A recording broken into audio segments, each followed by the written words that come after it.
Okay, good evening, everybody. Thanks for coming. You're all sprawled out over about 180 degrees here, but that's okay. And I'm going to be daring and unafraid and do the introductions again. Wilson, N4ZQT. Smokey, KE6IVK. It's a KE6, right? Yep. Okay. Porter, KG4GTK. Brad, WA4HBM. Glenn, AK4HA, and Linda, AK4GZ, and we've got Bill, N4DIT, and JB, WA4WWH. Did I get anybody wrong? Good job. Good memory. Alrighty. First order of business, we want to talk about our luncheon for March. Probably the middle, the Thursday that would be closest to the middle between this meeting and our next meeting is Thursday the 20th. Now the problem with that is, by the way, does anybody know when Sweet 16 is? It's always in Lexington, right? Yeah. Okay. Downtown. Yeah. It's usually the weekend, second weekend of the NCAA tournament. Oh, okay. Okay, so it's the same as the regional weekend in NCAA. Okay. Okay. But March the 20th is when the NCAA will start with games at noon.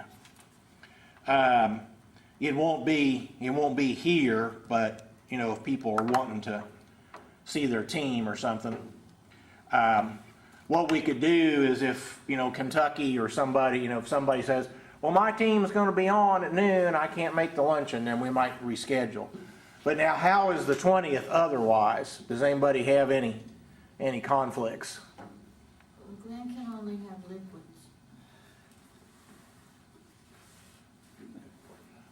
Is it colonoscopy time? How many did you get? Yeah, mine, I got another one coming up in about 4 years or so. Would the 27th be better? If I'm going to eat. It'd be better for eating. Well, and obviously this week the 13th wouldn't be. Yeah, 13th would be. Yeah, okay, because Kentucky doesn't play in the SEC until Friday night. So, Probably. huh? The way they've been playing, probably. I don't know if they're gonna show up or Yeah. not. So, okay, does anybody have any preferences between the 13th and the 27th? We won't meet again until the 6th of April.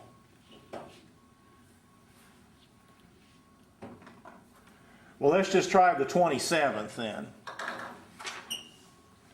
And it's at, it'll be at the Frisch's. That's on Harrisburg Road. Yeah. Mm-hmm.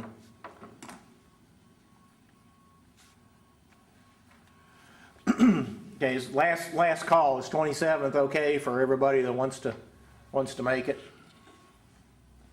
Okay, how about a lot of folks have been posting operating stuff, QSOs that they've made and stuff in the Yahoo group because the bands have been so good. Anybody have anything to report along those lines? Smokey, you been working anything cool? No, tried to Austria today, didn't get it. He went off before I could get in there. Uh-huh. Which band? That was 20, 20? Okay. but there was a QRPer in there, and he didn't get it. So, The QRPer didn't have any better luck than you? no. I was running power. Well, I tried low, and then I went up. Okay.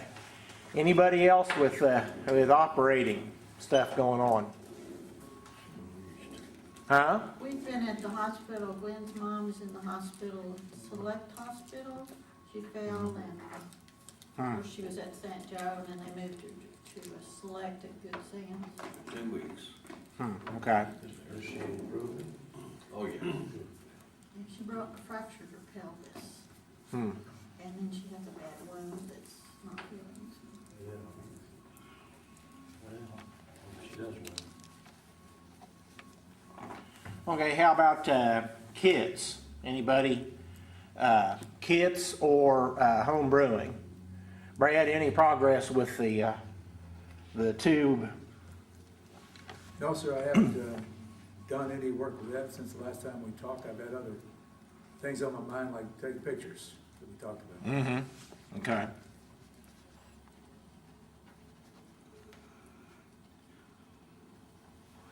Anybody else with, this might be a quick meeting.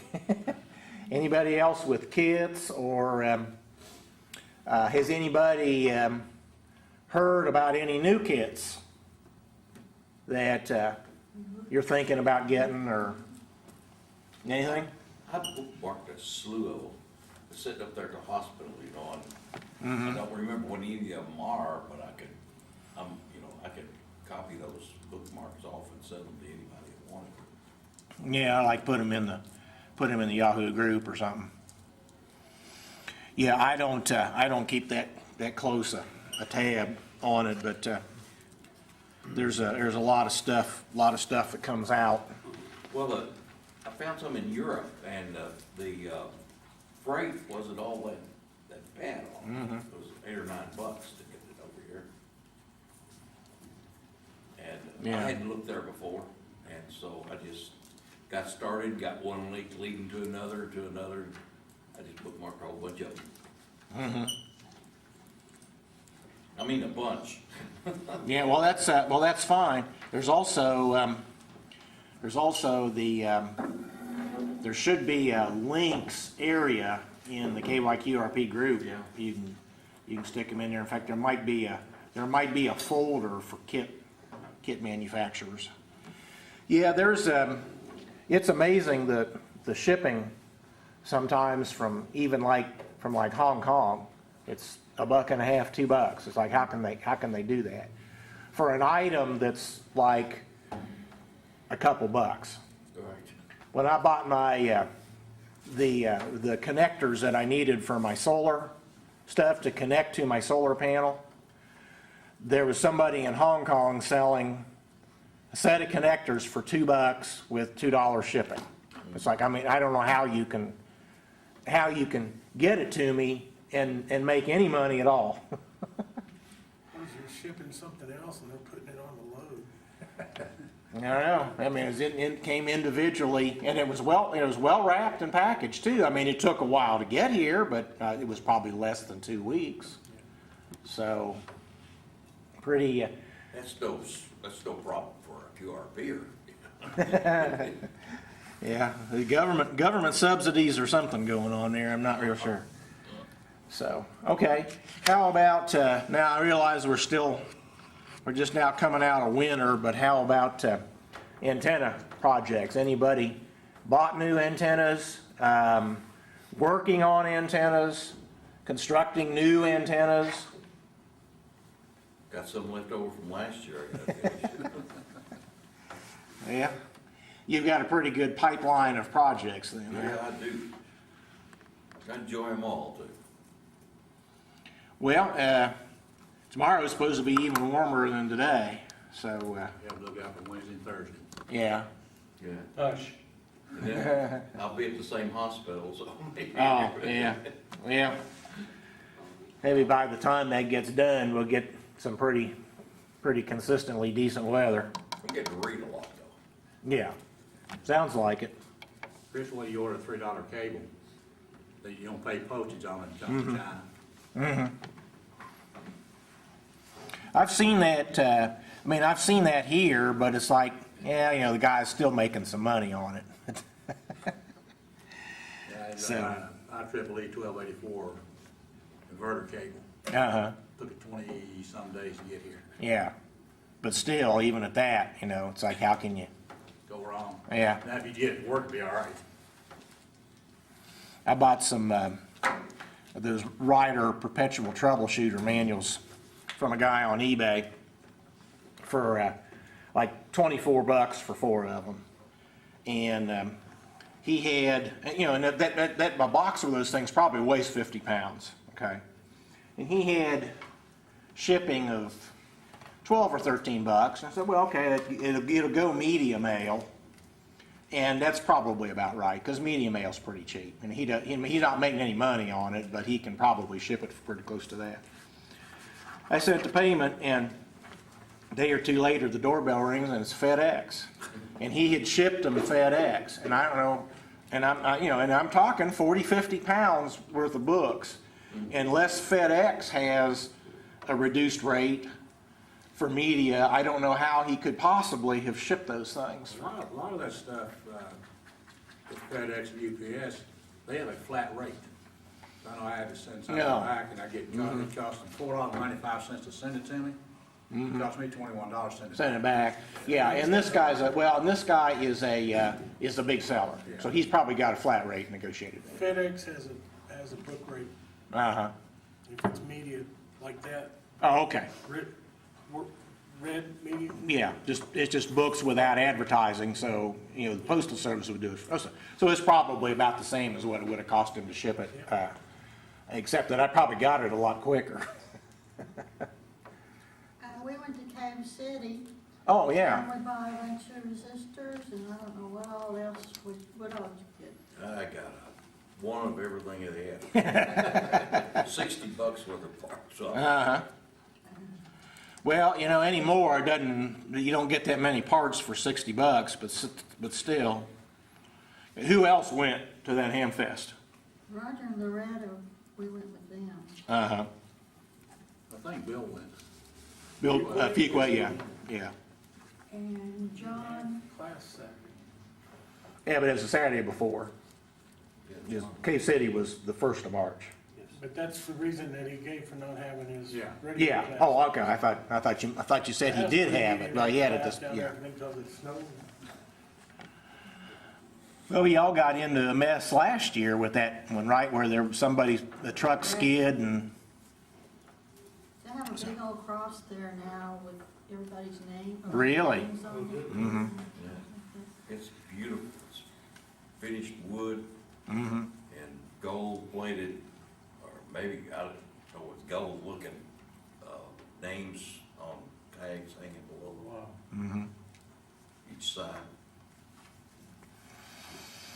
Okay, so $60 in parts, was that about it? Did you see anything interesting there? Not really. I got me a little She bought solder a soldering tool for Oh, herself. okay. and a magnifying glass thing. Oh, One yeah. piece, just a Mhm. small one. We got some other- I guess you don't wanna know what I got at Cracker Barrel, but Sure, tell us. Yeah, come on. we went down there and there was nobody there. We're gonna eat breakfast, okay? So we got down there, we're gonna go early, got down there and Mhm. nobody in the parking lot. And we're looking everywhere, you know, what's going on, you know, and this woman comes up that works there and she says, I'm sorry, we're on Central Daylight Time. You know, it'll be another 30 minutes before we open up. Mm-hmm. Duh.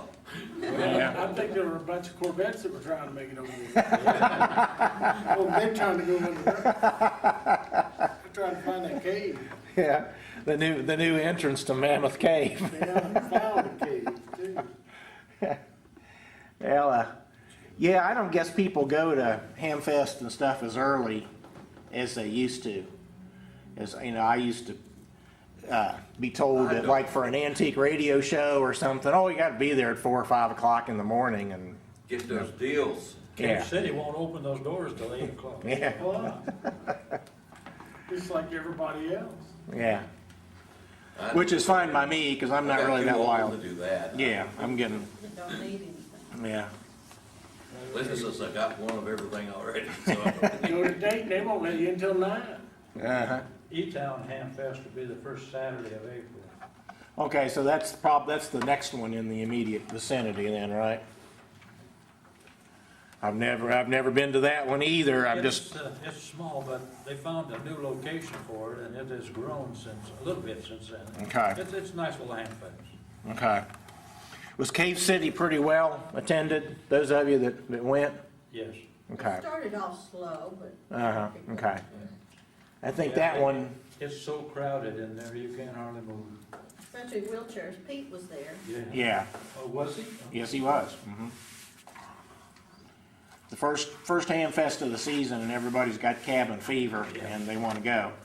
The reason I don't is partially because I'm still watching basketball, will be for another month. Yeah, Roger has been on me, he said, man, we gotta go to that now, that marks the beginning of spring. Yeah, yeah, it is. There's Mr. Dale. Doesn't it? Hey, everybody. Okay, how about field work? Is anybody thinking about, it's been a little bit too cold to go out there yet, and Dawson's with Can't wait. people in the hospital, but yeah.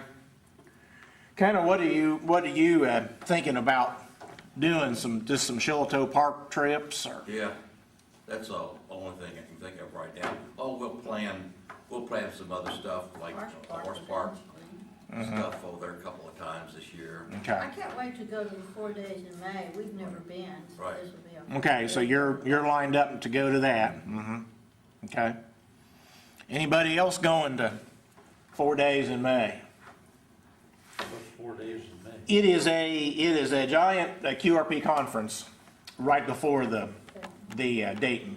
What day does it actually start? Wednesday night is registration, actually Okay. starts Thursday. Okay, Thursday will really be the Big day. major day. right, because by Friday the Ham Fest They open opens. up Yeah, late. okay. Right. They So, have buses that take you from the hotel. but they have a lot of fellowship kind of things to do, and then they have a big meal. Kit building thing. Yeah. So what day does it start? It starts on Thursday. The Thursday? yeah. It goes 4 days and then. Yeah, Thursday, Friday, Saturday, Sunday, but, like they're saying, Thursday'd be the big day, because on Friday, the Ham Fest starts. That's a date? Yeah. But yeah, they have a little bit, I remember talking to Fernie and Margie Williams about that. And there's a little bit of it, there's some talks that are extremely technical, and other stuff that's more, more geared to the casual techie. So there's a little bit of everything. I don't know whether they run so much stuff simultaneously that you have to pick and choose which talks you go to, or whether it's all just serial. There's some of that. Is it really? Yeah. So you have to actually choose how you're gonna Right. spend your time. And they have vendors there, of course. And Right. Saturday night's awards banquet, we don't care about going to that, but I may one day, but I don't care who won it, if I didn't. Well, we'll appreciate hearing about it at the June meeting. So plan to give us a full I think report. John maybe told us about it. John that comes to our. John Marks, yeah. John Marks. Yeah, it's been going on for a number of years. He was at And City too. I forget who sponsors it. Do you know? Is it QRP ARCI? Society, I don't know either. Okay. Okay. It's in the QRP magazine, so Yeah, quarterly. yeah. So that's why I was thinking it might have been the QRP ARCI that actually does it, because they have a bunch of stuff in the magazines.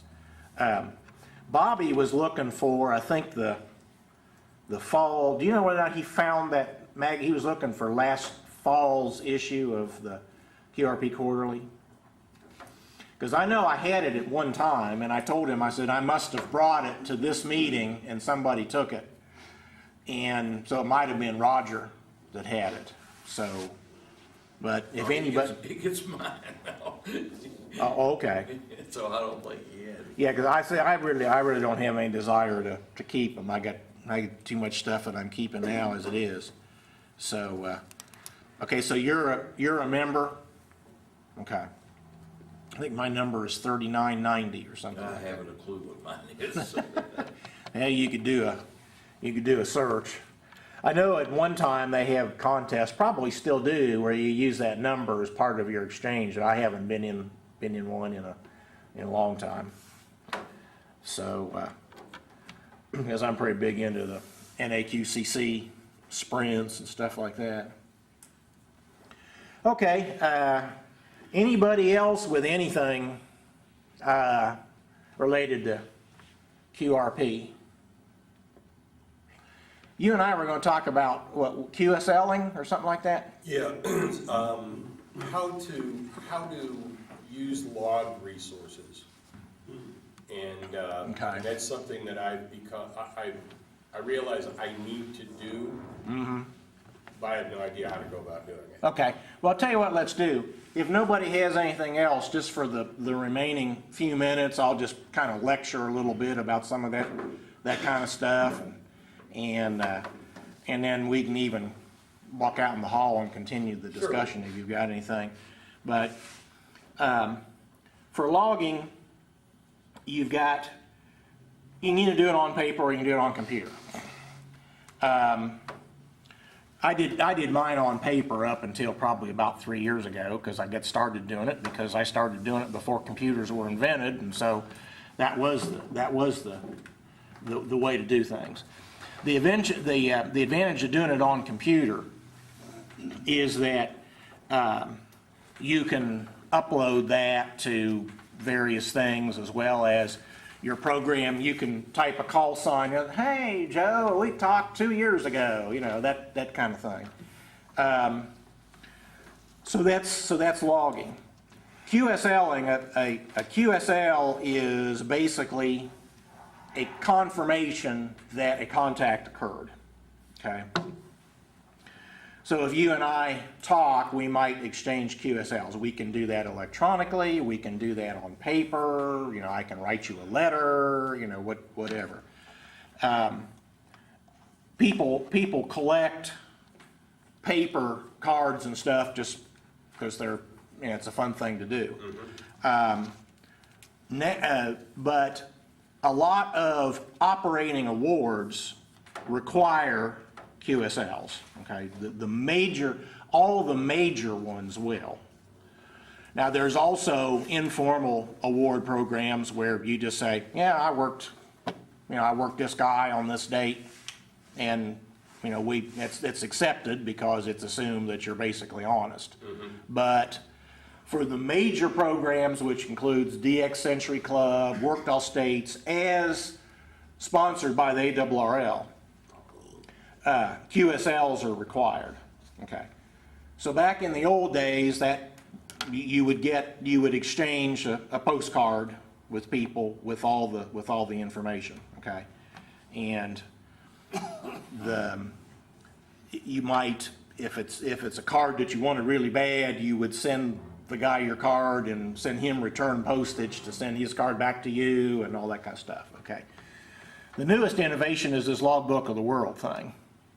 I've only been active with it for probably a couple, 3 years, and what you will hear about it is the fact that it's a bear to set up, because they went nuts on the security aspects of it.